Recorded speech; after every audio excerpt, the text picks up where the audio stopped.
guys, and welcome to more of a show and tell type of video where, as you can see, I'm going to be kind of showing you one of my most recent and more exciting purchases from the last few months. So if I just zoom out here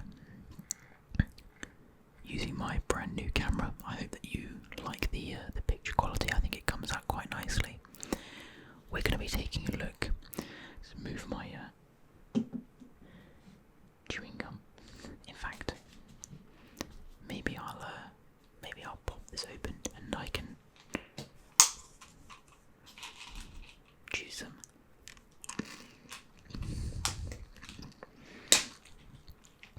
While we have a chat,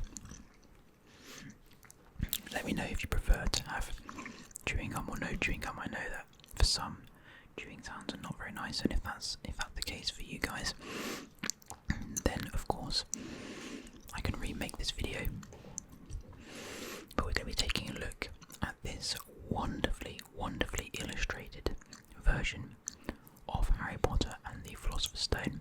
Now, as you're all probably well aware, Harry Potter is written by J.K. Rowling, and she's rightly credited here, but I would say the most drawing factor for this book are the illustrations and the design. And if you can see at the bottom here, it's designed and illustrated by MinaLima. Now, I think on the inside of this book there's a bit of an explanation, and it might even be on the reverse as well. Oh no, that's just the standard blurb. That's the normal blurb for the for Harry Potter and the Philosopher's Stone. But I think this little leaflet explains a little bit more about MinaLima as a design company, as a sort of graphic design studio. And if I'm not mistaken, I actually thought that MinaLima was one person, but I think maybe we should zoom in a little bit. That is not actually the case. I believe it is a design studio, and they've worked on several of the Harry Potter films. And as you might be able to tell from just the outside of this book, it is, with absolutely no exaggeration, one of the most beautifully designed and put together hardback books I've ever seen. I don't know if you can tell, but it's quite heavily embossed. There's a few bangs on the side, but that's my own doing, unfortunately. The binding is, or the spine, is equally as beautiful, deeply embedded, embossed even, and it says everything that you need to know. It's got J.K. Rowling, Harry Potter, Philosopher's Stone, designed and illustrated by MinaLima, and it says year one, and obviously we all know that is what the Philosopher's Stone follows, is the first year for Harry Potter and his friends. But I believe, because I know that the second one, this has been out for a year now, the MinaLima designed and illustrated version of the Chamber of Secrets, so year 2, is coming out in October, so in a few weeks from now. I've already got my pre-order in, and the reason I've only just got this is because they were all sold out. I actually did buy one, but I bought it for my niece, who is now almost 2 years old, because I really wanted her to get into Harry Potter. I'm sure her mother will see that happens anyway, because my sister is a massive Harry Potter fan as well. But there's just something so nostalgic, even though of course this is a brand new piece of work, so nostalgic about the way it's been designed by MinaLima Studio. You can see on the outside you've got the emblems of all 4 houses, so I believe. What is that? If I can try and get that into shot. Is that the line for Gryffindor? It's actually a snitch underneath. I didn't notice that at first. That's really cool. And some sort of gems, like amethyst. You then have what looks like probably a raven for Ravenclaw, with a little mouse underneath. Then you have the serpent and the snake for Slytherin. A little letter. And some sort of, what's like a pumpkin and some other little bits and bobs, a potion over here. And that's the badger, of course, for Hufflepuff. Really, really beautiful, lovely colour. Gold embossed, as I said. The spine gives a lot of information. It shows one of the towers of Hogwarts, it seems. And you have kind of the same thing, but without the gold sort of inlay on the reverse. And so, and actually, to be fair, the drawing itself, the picture, Harry and Ron and Hermione at the bottom, surrounded by, it looks like some thistles, with Hogwarts looming over them, over the Great Lake as well. Maybe Hedwig over here, it seems. Really, really well designed, just beautiful. Really is a piece of art. And I think we'll just take a look through the book. Apologies if I'm kind of a bit all over the place with where I'm placing things. If there's a bit of lag, I'm still getting used to my new camera. I'm sure things will be better as I make more videos. I thought this would be a good test to see how we go with that. But as you open, a lovely night sky with thousands of stars, with what looks like a bunch of Quidditch players, probably Harry on his broom, I'd imagine.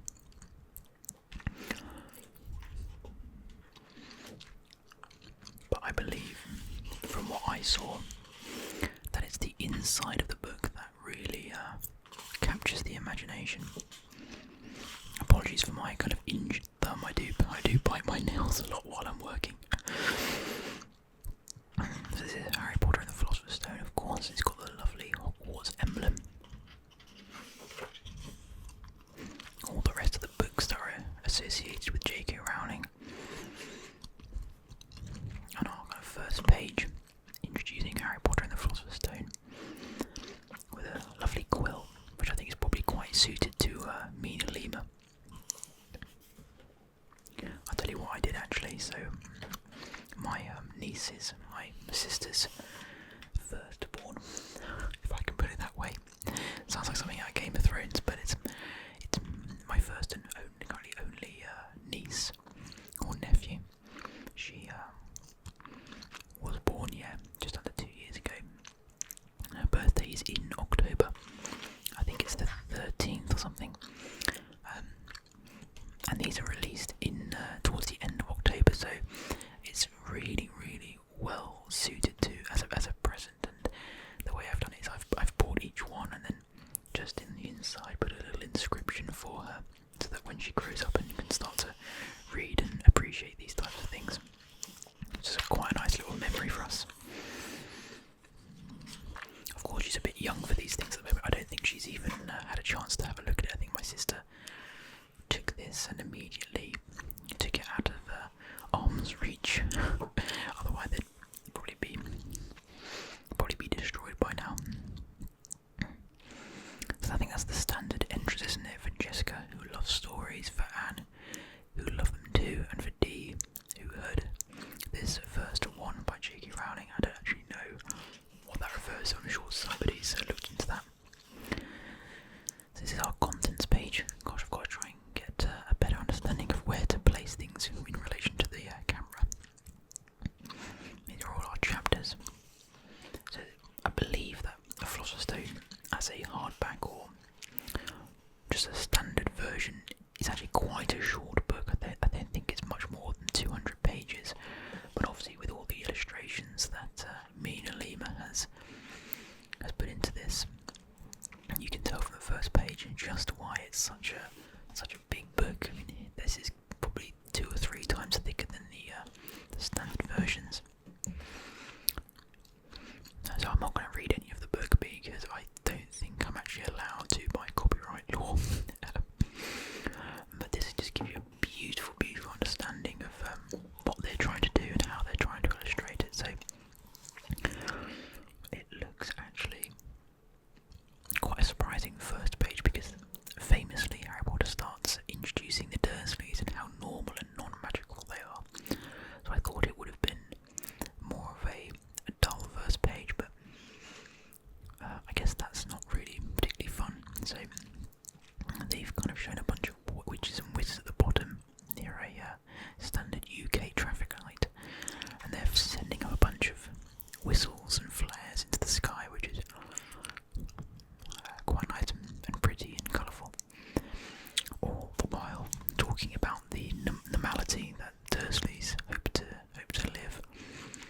I don't know if this is meant to be is it Little Whinging? Is that the little town they're from? I'm not too sure.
through these a little bit now, and then I'll go and just show you probably all of the pop-out and main pieces of art throughout the book. I think that's the best way to do it. So,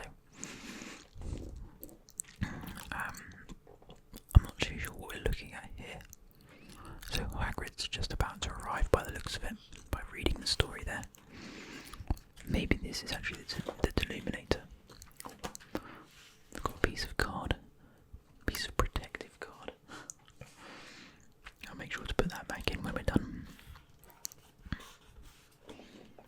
I've got another one here actually.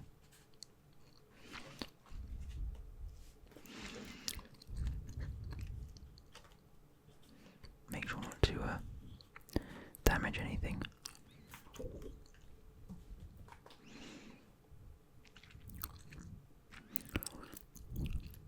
I'm just reading the story to make sure that I know what I'm looking at, so I'm not sure I do, really. Perhaps some sort of timekeeping device that Dumbledore has. But this is the some sort of clock, and I think you can just kind of interact with it. So yeah, so this spins around.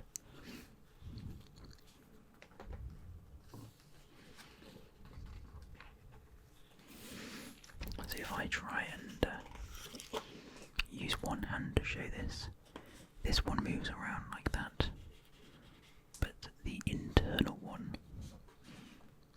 can also spin in the opposite direction. So I think you can get a look at certain things underneath, and of course the hands move as well. Just very pretty. I'm not actually too sure what it's meant to symbolise per se. Very cool nonetheless. I'll put those pieces of card back when we are done.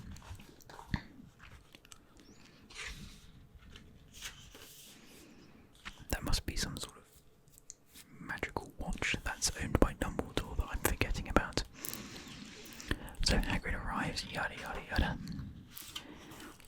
And the celebrations begin because of course we know the start of the book is essentially the beginning of, well, theoretically at the time, the beginning of the end for, or really the end of the end for Voldemort, at least as far as everyone at the time was concerned, to Harry Potter, the boy who lived. So, of course it was love that saved him from Lily Potter, and he's been delivered to his Muggle parents whilst all of the magical world celebrates the, well, what they believe to be the death of Voldemort. So I think that is probably the end of chapter 1. Indeed it is. An amazing image of Hagrid delivering Harry Potter as he disappears into the night sky, leaving Harry Potter on the front porch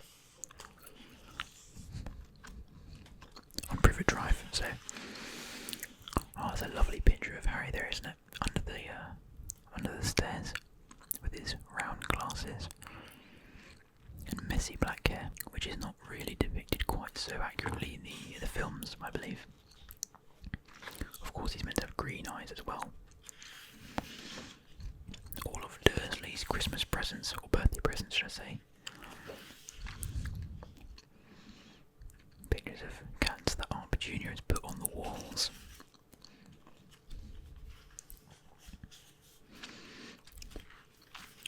So, I think I'll leave it there in terms of going through each page. They're obviously at the zoo now when the snake gets out the boa constrictor, I believe.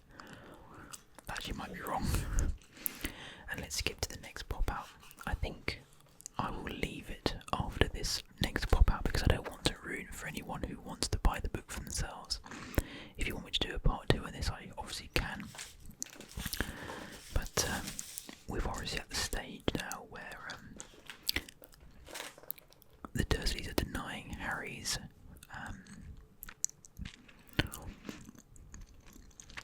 offer to join Hogwarts. They don't want him to be involved in magical nonsense whatsoever. And they escape to that hut, well, hut on the rock out in the sea, as you can see in the letter address here.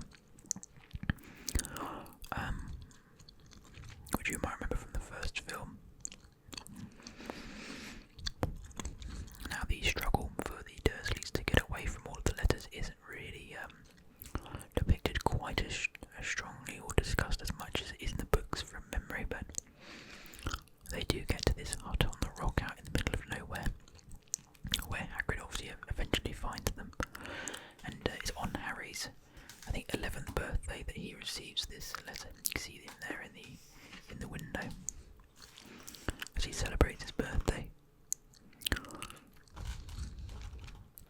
I was just seeing if Hagrid was somewhere in the picture at the bottom, but I don't think he is. But we have the Hogwarts letter. That's the next pop out, and I think it's quite exciting actually, isn't it? To Mr. H. Potter, the floor, hut on the rock, the sea. And if we bring that down, we can open it up. So, let's see if I can do this without breaking anything.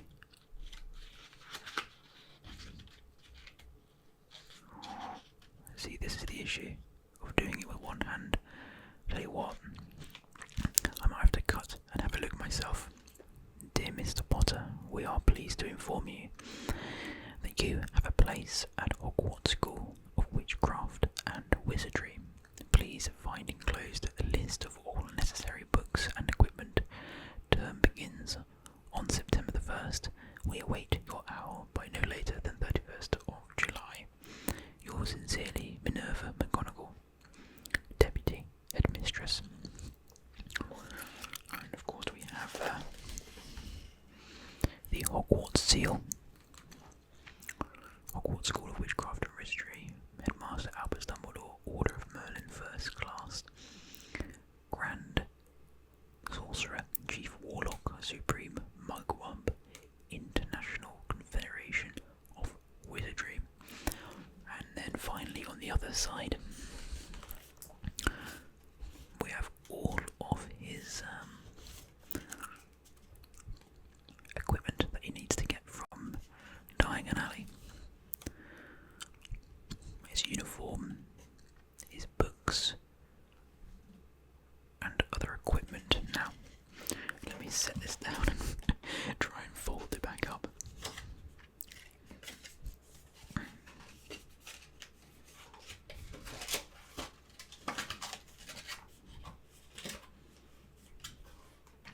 This is a bit of a fiddle. Right, we got there in the end.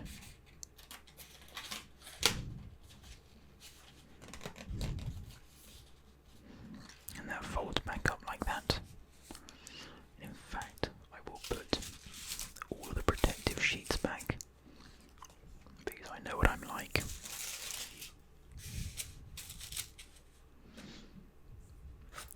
And let's go back to here, where we can put the pieces of card back as well.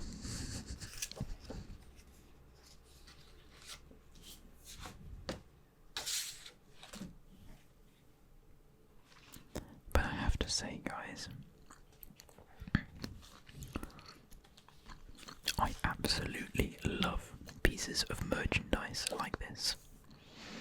I absolutely love them because they're so well made.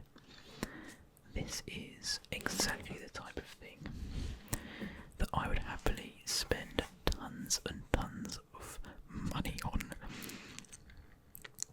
I absolutely love stuff like this.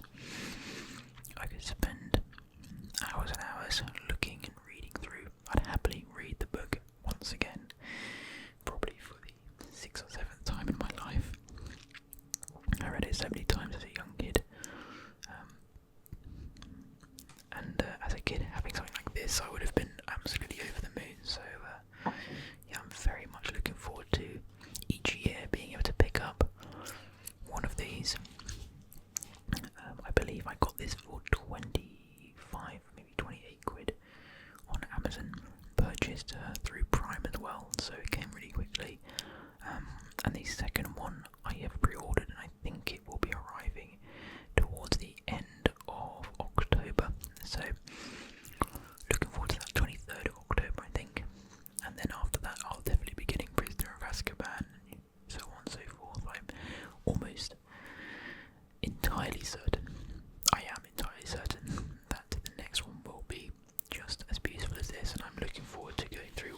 this book and looking at all the cool little pop-ups and illustrations on each page. I think it'd be just a lot of fun to reread these childhood books of mine with all of the incredible illustrations. It's kind of an in-between of the book and the film, really, because there'll be lovely, beautiful illustrations of things that were technically missed out of the movie, which is what a lot of people complain about. But anyway, guys, I think I'll leave it there. I hope that you've enjoyed and found this relaxing, and let me know if you've got the same thing or if you're interested in getting it. And if you want to see more of this, for those of you who are fans of my other series and waiting for those to come out, I mean, rest assured that they are coming out. It's just I'm trying to get better internet connection right now, as things have gone a bit Pete Tong again. So thanks again for watching, guys, and I'll see you all